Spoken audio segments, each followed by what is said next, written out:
Welcome to legal guide 360 your complete legal compass में आप सभी व्यूअर्स का हार्दिक स्वागत है। मैं advocate Vikas Rajawat, Delhi high court, आप सभी व्यूअर्स का हार्दिक स्वागत करता हूं। तो जैसा कि हमने इससे पहले वाले लेक्चर में सेक्शन 1 की बात की थी, अब हम इस लेक्चर के अंदर सेक्शन 2 की बात करेंगे। The Indian evidence act 1872 will be replace by भारतीय साक्ष्य अधिनियम। तो ये रिप्लेस हो चुका है 25 दिसंबर 2023 को प्रेसिडेंट महोदय ने इसको असेंट दे दी है और अब ये एक्ट बन गया है, ये कानून बन गया है। हाँ, ये अभी लागू नहीं हुआ है क्योंकि सेंट्रल गवर्नमेंट बाई नोटिफिकेशन इसको किस दिन से, किस डे से और किस टाइम से फोर्स में लाएगी, ये सेंट्रल गवर्नमेंट बाई नोटिफिकेशन करेगी। पर मैं आपको कंपेयर करके पढ़ा रहा हूं ताकि आपको कोई तकलीफ ना हो कि पहले वाले एक्ट में क्या था, नए एक्ट में क्या क्या चेंजेस हुए हैं, कौन सी सेक्शंस आज क्या है, पहले इस सेक्शंस का नंबर क्या था, अभी क्या है, ये सब हम आपको पढ़ाएंगे। कौन कौन सी डेफिनेशंस इसमें ऐड हुई हैं वो सब मैं बताऊंगा। तो आज हम बात करते हैं सेक्शन 2 की, जो बात करता है हमारी डेफिनेशंस की। इंट्रोडक्शन मैंने पहले पार्ट में बता दिया था आपको, तो मैं यहाँ डिस्कस नहीं करूंगा। तो पढ़ते हैं डेफिनेशंस। तो इसमें डेफिनेशंस पहले सेक्शन 3 में थी, अब सेक्शन 2 में है क्योंकि सेक्शन 2 जो था वो रिपील कर दिया गया था इसका, तो उसको हटा दिया, तो अब ये 2 हो गई है डेफिनेशन। इसमें इंटरप्रिटेशन क्लॉज है, ठीक है। तो सेक्शन 3 की हेडिंग पहले ये थी, interpretation clause. In this act the following word and expressions are used in the following senses unless a controller interpretation appear from the context, ठीक है। वर्ड और उनके एक्सप्रेशंस का मतलब वही समझा जाएगा जो यहाँ हम डेफिनेशंस में बताएंगे, जब तक कि उनका कोई मतलब कहीं और ना बताया गया हो तब तक, ठीक है। तो अभी इन्होंने इतनी चीजों को हटा के सिर्फ डेफिनेशन क्लॉज सेक्शंस में ये लिख दिया कि इन दिस अधिनियम, एक्ट था अभी अधिनियम बन गया है, इन दिस अधिनियम unless the contact otherwise required, जब तक जरूरत ना हो तब तक इन डेफिनेशंस का मतलब हर जगह यही समझा जाएगा, ठीक है, अधिनियम के अंतर्गत। तो सबसे पहले हम कोर्ट को पढ़ लेते हैं। कोर्ट्स इंक्लूड ऑल जजेस and magistrate and all persons, all judges, magistrate and all person except arbitrators legally authorized to take evidence। इसको मैं समझाता हूं आपको कि कोर्ट में हम बहुत जनरल से समझते हैं, कोर्ट में कौन कौन इंक्लूड होंगे, है ना। तो हम जनरली समझते हैं कि सिर्फ जज साहब हैं वही इंक्लूड होंगे, ठीक है। तो इस डेफिनेशन के अगर हम इसका कॉन्सेप्ट समझते हैं, कॉन्सेप्ट क्या होगा, एक तो ऑल जजेस हो गए, तो जो जजेस हैं वो तो जजेस हो ही गए, ठीक है, वो तो जजेस हो ही गए। एंड मजिस्ट्रेट, सभी मजिस्ट्रेट एंड ऑल पर्सन। अभी ऑल पर्सन कौन होंगे ये समझने वाली बात है। ये तक तो सबको पता रहता है कि हाँ मेट्रोपॉलिटन मजिस्ट्रेट हो गए, चीफ जुडिशियल मजिस्ट्रेट हो गए, सेशन जज हो गए, है ना। तो ऑल पर्सन्स, तो हम इसको पढ़ेंगे कि legally authorise to take law. तो कोर्ट की डेफिनेशन में कौन आएंगे, जो लीगली अथोराइज हो, किसको एविडेंस लेने के लिए जो लीगली अथोराइज हो वो जज माना जाएगा। कोई भी व्यक्ति अगर लीगली अथोराइज है एविडेंस लेने के लिए तो वो कोर्ट की डेफिनेशंस में आएगा। पर हाँ, इसमें आर्बिट्रेटर्स नहीं आएंगे, एक्सेप्ट कर दिया। तो ये आपका प्री का क्वेश्चन है, ये प्री का आपका क्वेश्चन है। क्या चेंजेस किया हुआ है वो बता देता हूं मैं। इंक्लूड्स ऑल जजेस and magistrate and all person except arbitrators legally authorise to take evidence. Definition बिल्कुल आपको सेम लग रही होगी, कोई अंतर नहीं, पर सिर्फ एक यहाँ कॉमा के बाद एंड मजिस्ट्रेट जो लिखा था यहां से कॉमास हटा दिए हैं। इसका मतलब यह था ऑल जजेस तो है ही, इसके अतिरिक्त मजिस्ट्रेट भी और ऑल पर्सन्स भी। तो इसमें लिख दिया कि जजेस और मजिस्ट्रेट तो है ही, इसके अतिरिक्त all person who is legally authorised to take evidence. समझो, इसमें था कि जजेस तो है ही, इसके अतिरिक्त मजिस्ट्रेट भी है, इसका मतलब इसमें कर दिया कि जजेस और मजिस्ट्रेट तो है ही। इतना अंतर है, बाकी बहुत ज्यादा अंतर इसमें नहीं है। तो ये 3 के सब क्लॉज ए के अंदर डेफिनेशन थी, अब ये 2 के सब क्लॉज ए के अंदर है, तो इनके सारे नंबर चेंज हो गए हैं। तो इतना इंपॉर्टेंट क्वेश्चन पूछेगा नहीं, पर फिर भी आपको याद तो रखना ही पड़ेगा कि कोर्ट की डेफिनेशन इंडियन एविडेंस एक्ट, जो कि अब नाउ भारतीय साक्ष्य अधिनियम है, उसमें कहां पे दी है, तो 2A के अंदर कोर्ट की डेफिनेशन दी हुई है, ठीक है। अब हम समझते हैं कंक्लूसिव प्रूफ। तो क्या भारतीय साक्ष्य अधिनियम को बनाने वाले जो लॉ मेकर्स हैं उनका क्या सोच रही होगी कि जो कंक्लूसिव प्रूफ हमारा सेक्शन 4 के अंदर था, मे प्रिज्यूम, शैल प्रिज्यूम, इसके बाद कंक्लूसिव प्रूफ था, उसको ये सेक्शंस 2B में ले आए, मतलब फैक्ट से पहले ले आए।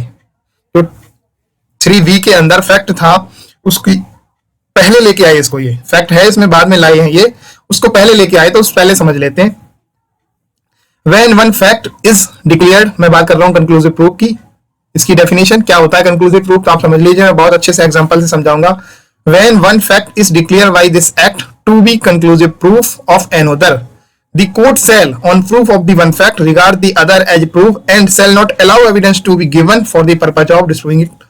तो पहले तो हम ये समझ लेते हैं कि अंतर क्या है। तो अभी में जो भारतीय साक्ष्य अधिनियम के अंदर इन्होंने सिर्फ मीन्स वर्ड ऐड करा है इसमें। कंक्लूसिव प्रूफ मीन्स, पहले मीन्स नहीं था, सीधा वेन वन फैक्ट था, बाकी डेफिनेशन डिट्टो सेम है, सिर्फ ये मीन्स वर्ड यूज करा है। तो यहां पे मीन्स वर्ड नहीं था तो इसका स्कोप ज्यादा था, अब इसका स्कोप लिमिटेड हो गया। ठीक है, अब ये कह रहे हैं कि कंक्लूसिव प्रूफ क्या होता है, डेफिनेशन के हिसाब से समझे। ऐसे समझो आप कि जहां पे एक प्रूफ डिक्लेयर्ड है, जहां पे एक फैक्ट डिक्लेयर्ड है एक्ट के द्वारा, अधिनियम के द्वारा, वो किसी दूसरे फैक्ट, एक फैक्ट जो डिक्लेयर है वो किसी दूसरे फैक्ट के लिए कंक्लूसिव प्रूफ होगा। ये कोर्ट मान लेगी प्रूव्ड उसको। इसका एग्जांपल समझ लेते हैं, चलो एग्जांपल से पूरी डेफिनेशन समझते हैं। आपको इतनी भारी चीज समझ में नहीं आ रही है तो सपोज करो मैं आपको एक एग्जांपल देता हूं। एक व्यक्ति के घर, ये सपोज करो ए है, मैं आपको बताता हूं, ये सपोज करो ए है, ठीक है। इनके घर AK-47 मिल गई। तो AK-47 का मिलना इट्स अ वन फैक्ट, एक फैक्ट है। कंक्लूसिव प्रूफ किस अदर के लिए क्या होगा कि ये प्रिजम्पशन है, ऐसा माना जाएगा कि अगर किसी का AK-47 मिली है तो दूसरा फैक्ट ये माना जाएगा कि वो टेररिस्ट एक्टिविटीज में इन्वॉल्व है।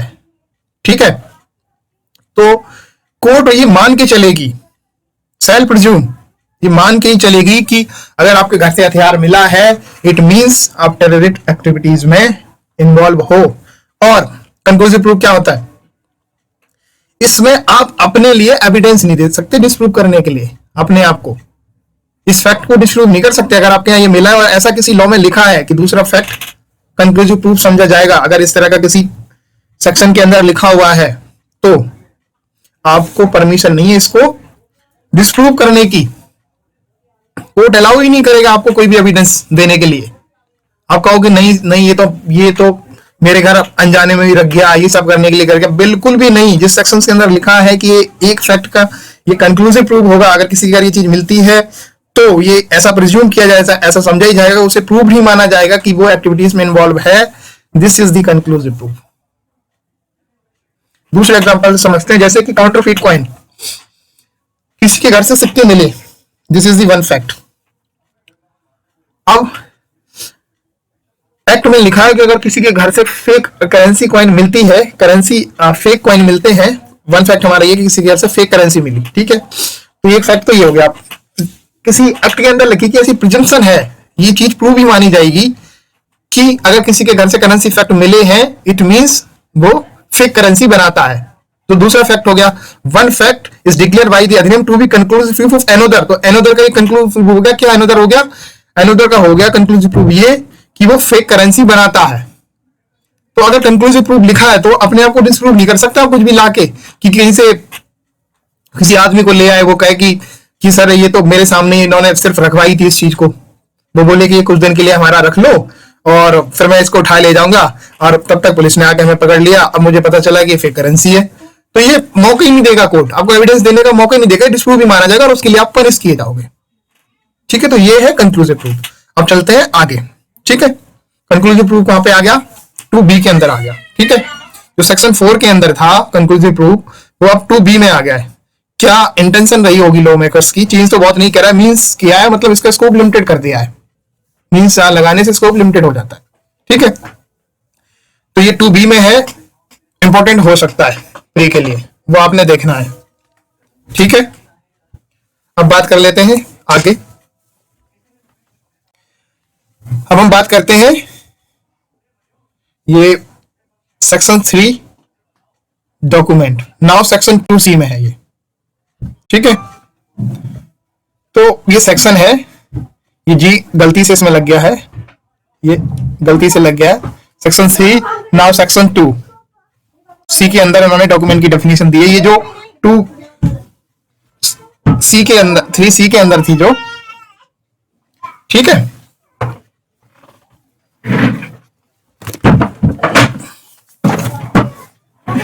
तो अब डॉक्यूमेंट का मतलब समझ लेते हैं डेफिनेशन का। डॉक्यूमेंट्स मीन, बहुत हम जनरली डॉक्यूमेंट क्या समझते हैं कि मेरे डॉक्यूमेंट कहां, मेरे डॉक्यूमेंट कहां, मेरी 10th की मार्क्स की डॉक्यूमेंट हो गया। डॉक्यूमेंट का मतलब बहुत छोटा समझते हैं, पर कोर्ट के अंदर एविडेंस एक्ट, भारतीय साक्ष्य बिल, सॉरी भारतीय साक्ष्य अधिनियम, अब बिल नहीं रहा अभी अधिनियम हो गया है, के अंदर डॉक्यूमेंट का मतलब बहुत ब्रॉड है। मीन्स एनी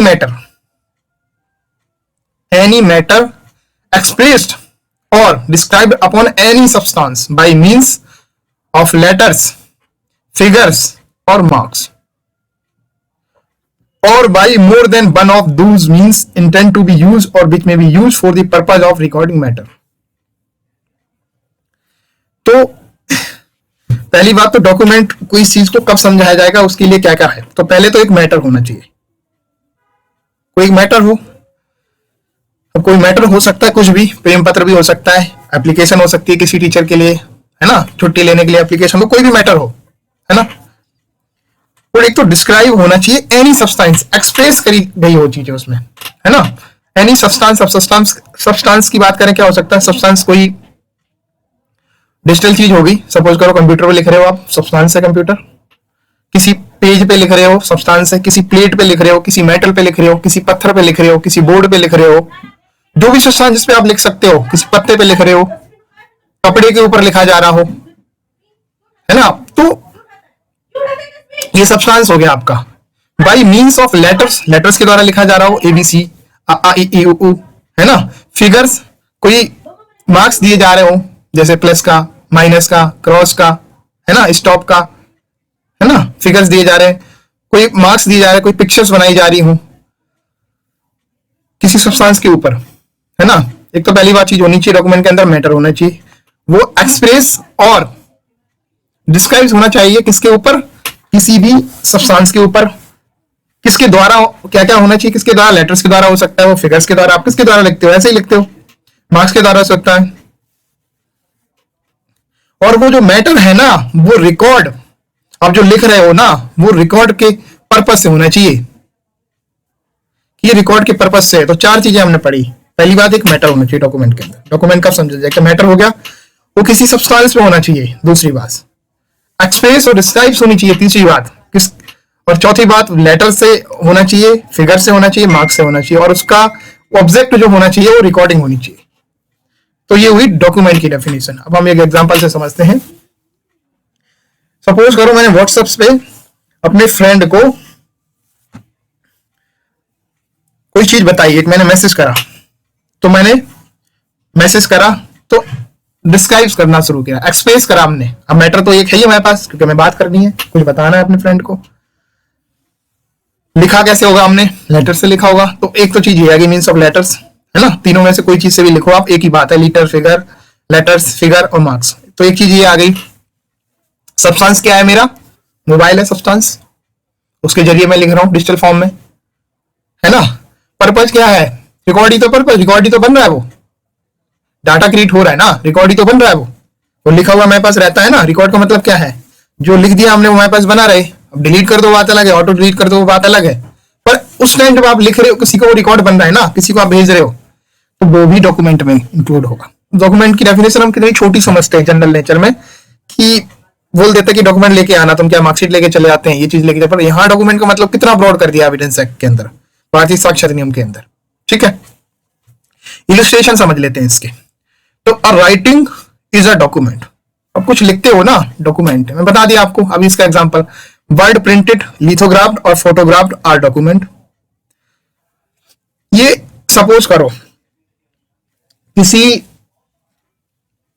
हॉस्पिटल का उद्घाटन होगा या किसी और नई बिल्डिंग का उद्घाटन हो, तो वहां पे एक नेम प्लेट लगाते हैं और उस पर चीजें लिखी जाती हैं पत्थर की, उस पर स्लेट पर वो लगाई जाती है, वो भी डॉक्यूमेंट है। मैंने कहा ना किसी भी सब्सटेंस के ऊपर लिख रहे हो आप, है ना, चित्र बना रहे हो, प्लस माइनस फिगर्स के द्वारा लिख रहे हो, लेटर्स के द्वारा लिख रहे हो, तो वो चीज उस पर होती है, फुलफिल हुई, और उसका होता है क्या, रिकॉर्ड, याद, रिकॉर्ड बन रहा है ये कि इन्होंने इस बिल्डिंग का इनॉग्रेट करा था, इस बिल्डिंग का उद्घाटन करा था, है ना।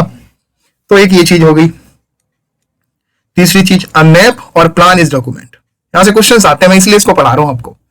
एक मैप आप बनाओगे, स्केच करोगे, नॉर्थ साइड डायरेक्शंस लिखोगे, इसमें पॉइंटर्स दोगे, वो जगह है जहां पे घटना हुई है, तो ये भी डॉक्यूमेंट में आता है। कोई प्लान बना रहे हो आप, स्केच कर रहे हो, वो भी डॉक्यूमेंट है। And inscriptions on a metal plate और स्टोन इज डॉक्यूमेंट। ये मैंने अभी इससे ऊपर एग्जांपल बताया, कोई उद्घाटन कर रहे हो, उसके ऊपर लिख रहे हो किसी मेटल प्लेट के ऊपर, जैसे आप अपने घर के सामने नेम प्लेट लगा ले, तो रिकॉर्ड के लिए तो है वो। अ कैरिकेचर इज अ डॉक्यूमेंट, ठीक है। तो ये चीजें तो पहले वाले लॉ में थी।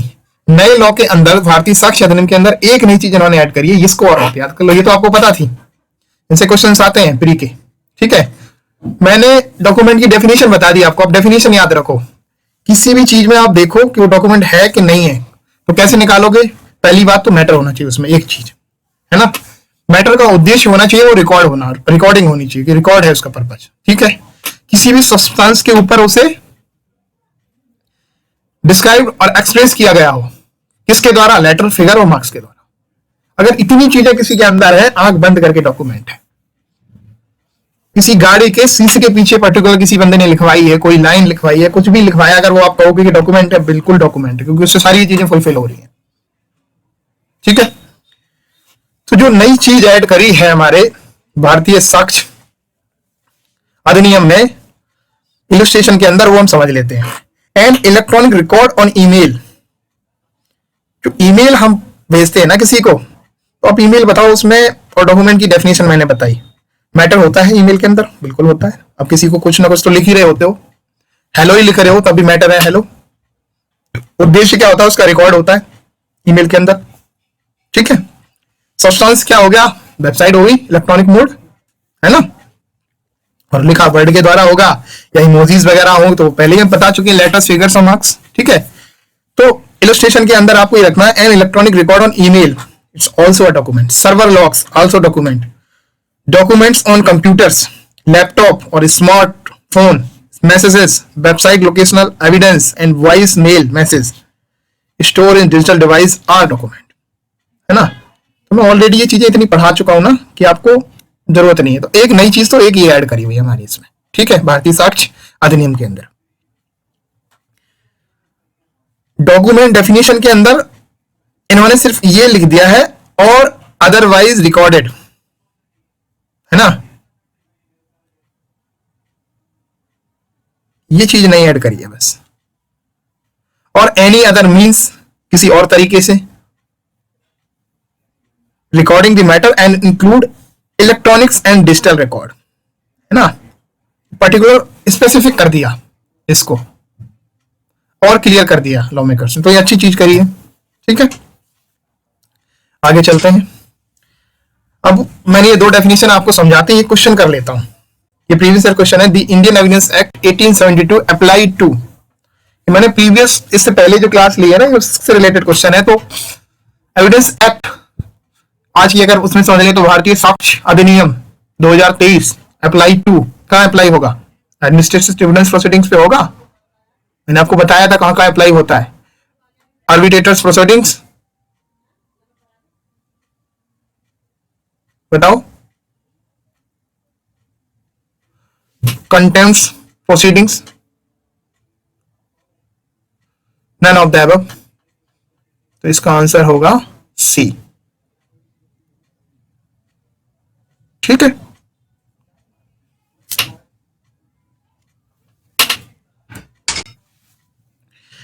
तो आज का लेक्चर मैं यहीं समाप्त करूंगा।